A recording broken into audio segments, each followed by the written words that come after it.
Bonjour et bienvenue à Barcelone, dernier jour du Mobile World Congress. Bonjour Olivier. Bonjour Alex. Bon, c'est un peu la guerre là, qu'est-ce qui se passe? Il y a de la police partout. Des policiers partout, des manifestations, une ambiance un peu tendue pour ces derniers jours. Bon, un peu à l'image de ce salon finalement, hein. Il y a eu beaucoup d'annonces, pas beaucoup de surprises, on l'a déjà dit toute la semaine. Beaucoup de produits finalement, un resserrement des gammes Beaucoup assez de gamme, fort. exactement. Un peu comme Samsung qui capitalise sur son Galaxy.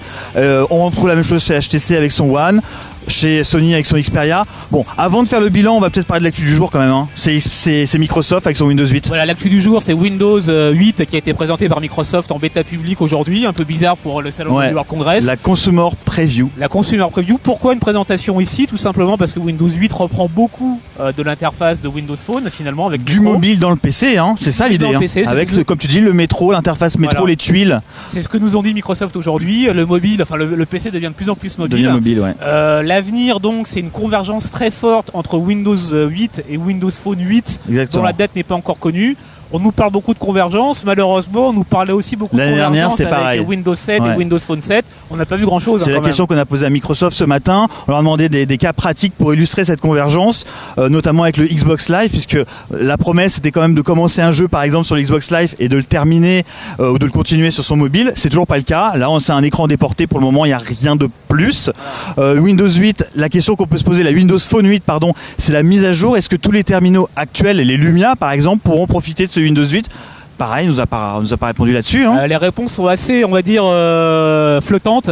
Microsoft n'ose pas vraiment dire que oui, il y aura une compatibilité absolue. En même temps, ils disent bien que ça serait se tirer une balle dans le pied que d'interdire aux terminaux actuels, comme les Lumia par exemple, d'avoir du Windows 8. Bien sûr. Windows Phone 8. Mais bon, la question reste posée et on n'a pas eu de réponse, hein. La mise à jour, alors c'est une mise à jour quand même qui s'appelle Tango, qu'on appelle Tango. Donc pour Windows Phone, c'est une mise à jour qui apporte pas grand-chose pour l'utilisateur. Par contre, au niveau stratégie, c'est intéressant parce que ça va permettre d'avoir des terminaux avec des spécificités moindres, des processeurs ou de la mémoire, un petit peu moins de mémoire, pour faire tourner du Windows Phone, donc des terminaux qui seront moins chers. Voilà, alors Windows Phone Tango sera une mise à jour intermédiaire qui sera avant donc Windows Phone 8, voilà. Mineur comme tu l'as dit, qui servira surtout à adresser des volumes plus importants, notamment les marchés émergents comme la Chine, pour faire du volume, ce qui manque cruellement encore à Microsoft aujourd'hui. Bon, on reviendra sur Windows 8 plus précisément, au-delà de la convergence, l'interface métro, etc. On se pose beaucoup de questions, cette interface métro, sur un produit non tactile, sur des PC, bon bref, on en reparlera un peu plus tard. Dernier bilan plutôt de ce Mobile World Congress, donc on l'a dit, les gammes, course à la puissance. La course à la puissance avec des processeurs. L'émergence quand même du LTE pour les marchés européens, clairement, là. Sur pas mal de terminaux, chez Nokia, chez HTC, chez tout le monde, chez en Panasonic. La 4G commence à être une réalité européenne. En tout cas sur les terminaux, voilà. On verra sur le déploiement, hein. Voilà. Après avoir été une réalité américaine, elle est une réalité européenne, mais bon, les opérateurs ne déploient pas encore en masse, donc il y a encore du temps. Et je pense et tout le monde pense d'ailleurs, qu'on n'aura pas de décollage commercial de la LTE avant 2013. Est-ce que tu penses que c'est un plus pour les opérateurs avec l'arrivée de Free Mobile par exemple, de dire voilà, SFR ou Orange pousser la qualité de son réseau 4G pour justement lancer la machine un peu plus rapidement, on va dire? Je pense que c'est un élément qui est fortement différenciant pour les opérateurs. D'ailleurs, on remarque que SFR communique déjà sur la 4G. SFR avait été le premier à relancer la 3G. Orange aussi sur le coup, mais encore une fois, ça prendra du temps.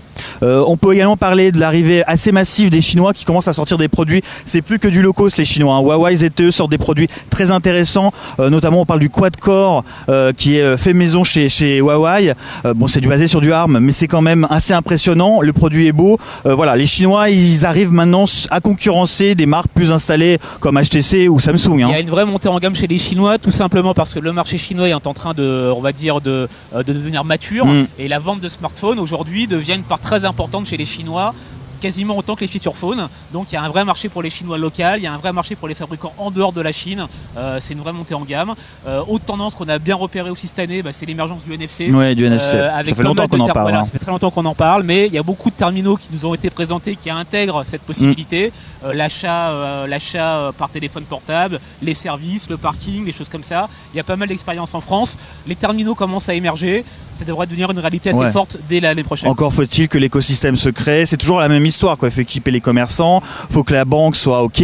Enfin voilà, il y a quand même une chaîne de valeur à lancer. Bon, on verra bien, mais effectivement, en tout cas au niveau terminaux, il y a du NFC. Un petit mot sur les tablettes. C'était la grosse tendance l'année dernière, avalanche de tablettes. Là, face aux ventes un peu décevantes des produits, en tout cas sous Android, là on a vu beaucoup moins de produits, beaucoup moins de tablettes tout simplement. Quasiment pas de tablettes, mais par contre, ce qu'on a vu, c'est l'iPad 3 annoncé. Oui, voilà, l'iPad 3 qui sera annoncé donc le 7 mars. Voilà, confirmation. Mais par contre, ce qu'on a vu émerger, c'est ces modèles hybrides que Samsung a initié avec le Note, c'est-à-dire des téléphones de plus de 5 pouces, à la fois tablette, à la fois smartphone, ça marche bien et c'est assez étonnant. Samsung a initié la voie. On a LG qui a lancé son modèle. Son Vue, ouais. Qui sera pas disponible chez nous, le Vue. Voilà, mais il y a Panasonic également qui a lancé son modèle. C'est un segment qui semble se développer. Pourquoi pas. Bon, au niveau des grandes tendances, je crois que c'est ce qu'on va retirer essentiellement de cette édition 2012. La prochaine histoire, c'est vraiment le contenu. C'est bien de nous offrir des terminaux avec des très grands écrans, de la HD, des processeurs très performants. Il faut les alimenter. Qu'est-ce que tu mets dedans? C'est la grande force d'Apple, c'est la grande force d'Amazon aussi avec sa Kindle Fire.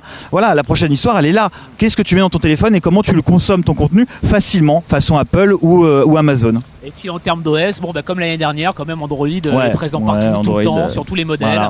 Il n'y a pas beaucoup de place pour les autres. Windows Phone, on l'a dit, est assez discret. BlackBerry, BlackBerry, c'était très dur. Carrément absent. iOS, iOS il était pas là, mais bon, il est quand même toujours présent avec plus de 27% de part de marché quand même. Cette année encore, c'était Android qui était très présent. Donc voilà ce qu'on pouvait dire pour cette édition 2012. On vous dit l'année prochaine, dans les mêmes heures, même endroits. Pas dans les mêmes conditions, j'espère. Voilà. On verra bien.